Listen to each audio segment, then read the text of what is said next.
Welcome back to the haunted Brumder Mansion in Milwaukee, Wisconsin.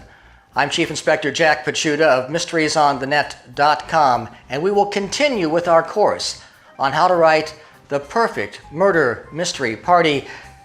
If you want to find out how to do it, you can buy this online at MysteriesOnTheNet.com.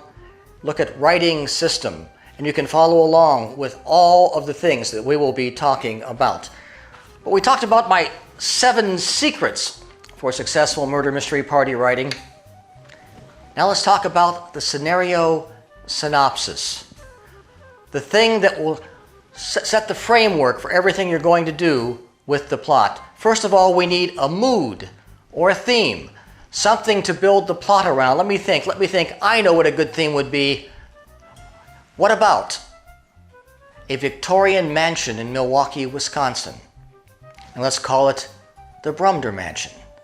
Because now we understand what the mood is. It's the mood of a Victorian mansion. So now you let your thought process go wild. Think of all the things involved in a Victorian mansion. But of course, this is a murder mystery. That means we need to have a body. Now, where would a body be in a Victorian mansion? I think a good place for that body might be on the staircase. If it's on the staircase, there are some things we have to take a look at if we're going to construct the plot. First of all, what's the cause of death? Now, just looking at the body here, we're not really sure. We do have a pistol. That pistol could be significant, or it could be he was inspecting his gun collection, his handgun collection, and just happened to fall out of his hand as it was on its way up the stairs. And look, he's got something in his pocket. It looks like a wallet. You know, this could be a clue. There could be something in here, but one thing for sure, the motive was not robbery. Well, he won't need this. And what else do we find? It looks like in his hand he did have a hammer.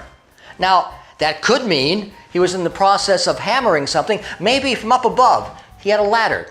He was hammering a nail into the wall to hang a picture, or it could be that he was defending himself with the hammer, and that could be the murder weapon, because we don't know what the cause of death is. There's no visible marks to us. Maybe it was poison. Maybe there was some sort of a hidden injection, and maybe, just maybe, if we rolled him over, we would see some kind of a bullet wound or a stab wound. Something else that's significant. It might tell us something about the deceased. He has no shoes. Now, why would he have no shoes? What was he doing that would indicate that he should take his shoes off? Perhaps, just perhaps, if we found those shoes, they might tell us something about him. So, let's see. His shoes. So, his shoes might tell us something about him. Well, let's go on with everything else in the crime scene. There's something else in the crime scene that might give us a clue about what happened. Maybe, just maybe, he was outside trimming the trees. Could explain the hammer, because the hammer and the saw go together. Maybe, just maybe, he was doing some lawn work. And there's something else that might indicate that. He could have been trimming the bushes. And if he was trimming the bushes, using the hammer and using the saw, then how did he get inside and on the stairway? But there's something else that might tell us why he could have been outside, because, yes, another clue that could tell us something. Maybe he had just come back from a Zumba class.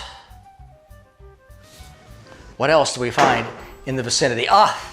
This is a Victorian mansion after all. The poker to the fireplace. Now maybe it just happened to be there because he had set a fire last night, forgot to put it back. Or it could be a murder weapon. And since we don't really know the cause of death yet, well, the bungee cord could have been used to tie something up, or if we look closely at his neck, it could be a weapon, strangulation, something in the vicinity that has a meaning. But everything could have more than one meaning. So part of your scenario has got to be to determine what was in the area and figure out what meaning it had. Oh, now, here's something. A stake. Could he have been staking something out? Or could there be a vampire hunter in the area? What else do we have? Well, a screwdriver. Now, could that screwdriver have some significance? Could be, again, some sort of a maintenance instrument. Or, if we were to look very closely, we might find that someone used this as a murder weapon. And we're not through yet, because over here, something else that might give us a clue. What could a drill mean?